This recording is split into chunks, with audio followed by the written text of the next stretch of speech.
কি রে, কি খবর তোর? 2 দিন ধরে তোরে দেখি না। কি হয়েছে কত? মন মেজাজ কিছু ভালো না। আচ্ছা, তোরা তোমার বন্ধু, আমার জন্য কি করতে পারবি? এটা কি ধরনের প্রশ্ন? তোর লাগে কি না করছি? একলা কত আকাম কুকাম করছি, আর এখন জিগাইতেছস তোর লাগে কি করতে পারমু? তুই খালি ক কি করতে হইব। তাইলে আজকে বন্ধুদের পরীক্ষা দে, নুসরাতে তুলে নিয়ে যাবো, বিয়া করে ঘরে তুলুম। তোরা আমারে সাহায্য করবি, যদি সাহায্য করিস তাহলে বুঝুম তোরা আমার প্রকৃত বন্ধু। এটা তো খুব রিস্কি কাজ রে। এটা কি মার্ডারের চেয়ে কঠিন? তা না, খরচাপাতি লাগবো, টাকা আছে তো? এনে 1 লাখ টাকা আছে, দুজনে সমানভাবে ভাগ করে নিবি। এখানে চিৎকার করে কোনো লাভ হবে না। তোমরা অনেক দূরে আনছি, আশেপাশে কোনো বাড়ি খান নাই। আমার এখানে কেন নিয়েছেন? আমি কোনো খারাপ উদ্দেশ্যে তোমার এখানে নিয়ে আসি নাই। আমি তোমার বিয়া করতে চাই নুসরাত।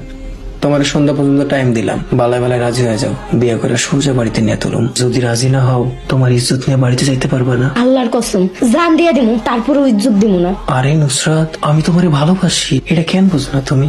তোমার আমার বিয়া হইব, বাচ্চা হইব, সংসার করবো। আল্লাহর দোহাই লাগে, এখন অনেক সময় আছে, আমারে যাইতে দেন।